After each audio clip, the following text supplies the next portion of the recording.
Hi అండి. ఎలా ఉన్నారు? ఈరోజు మన రెసిపీ చామదుంపల కర్రీ.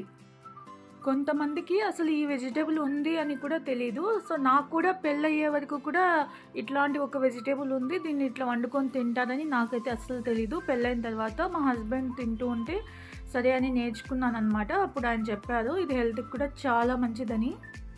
ఈ చామదుంపల్లో ఏంటంటే మన పేగుల ఆరోగ్యానికి సంబంధించిన మంచి విటమిన్స్ అన్నీ ఉంటాయన్నమాట.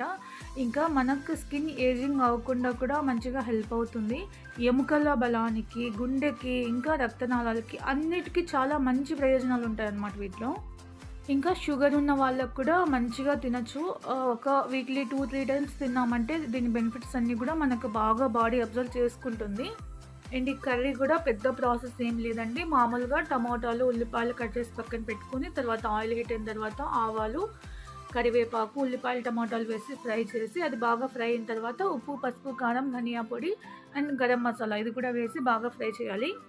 అండ్ పక్కన సైడ్లో చామదుంపలు కొంచెం నీళ్ళు, కొంచెం ఉప్పు వేసి ఉడకపెట్టడానికి పెట్టేసామంటే సరిపోతుంది. కావాలంటే కుక్కర్లో కూడా ఉడకపెట్టుకోవచ్చు. సో, బాగా ఉడికిన తర్వాత వాటిపైన ఉన్న తొక్కు తీసేసి ఇప్పుడు కర్రీలో అయితే యాడ్ చేసుకుంటున్నాము. ఇంకా దీనికోసము ఒక చిన్న నిమ్మకాయ సైజ్ అంత చింతపండు ఫస్ట్ నానబెట్టి పక్కన పెట్టుకున్నామంటే ఇప్పుడు ఆ పులుసు అనేది ఇందులో యాడ్ చేసుకుంటామన్నమాట. సో, మనం నార్మల్‌గా ఎట్లా ఉల్లగడ్డ కర్రీ చేస్తాం కదా! సో, సిమిలర్‌గా ఉంటుంది ప్రాసెస్ మొత్తం. బట్ ఏంటంటే ఇందులో లవంగము, చెక్క ఇట్లాంటివి ఏమి వేయకుండా ఆవాలు, కరివేపాకు వేసి చేస్తామన్నమాట. ఈ చామగడ్డ ఏంటంటే కొంచెం జిగురుగా ఉంటుంది. అంటే మనకు బెండకాయలు జిగురుగా ఎట్లుంటాయో సో అలా ఉంటుందనమాట. ఇంకా చూసేదానికి టేస్ట్ విషయానికొస్తే కొంచెము స్వీట్‌నెస్ ఉంటుంది. కొంచెము ఉల్లగడ్డ లాగానే అనిపిస్తుంది. కాకపోతే ఆ జిగురు ఉండడం వల్ల చాలామంది ఇష్టపడరు దీన్ని. సో, చింతపండు పులుసు వేసిన తర్వాత బాగా కలిపి ఒక స్పూను ఎండు కొబ్బరి పొడి వేసి అది కూడా బాగా కలిపి ఒక 3 విజిల్స్ పెట్టుకుంటే సరిపోతుంది. మనం ఆల్రెడీ చామదుంపల్ని ఉడకపెట్టాం కాబట్టి మనకు ఒక 3 విజిల్స్‌కైతే బాగా ఉడికిపోతుంది. మరీ ఎక్కువ ఉడికిపోయాయనుకోండి ఆ జిగురంతా పులుసులోకి దిగిపోతుంది. సో, తినేటప్పుడు టేస్ట్ బాగుండదనమాట. సో, ఎప్పుడు టేస్ట్ గురించే కాకుండా హెల్త్ బెనిఫిట్స్ గురించి ఆలోచించి కూడా మనం కొన్ని కర్రీస్ అయితే ట్రై చేస్తూ ఉండాలి.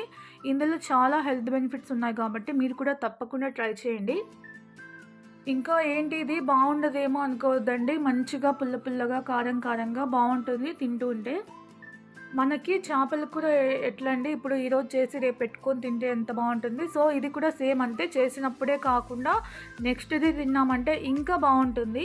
మీరు కూడా ఒకసారి తప్పకుండా ట్రై చేయండి. వీడియో నచ్చితే like, share, subscribe. Thank you for watching.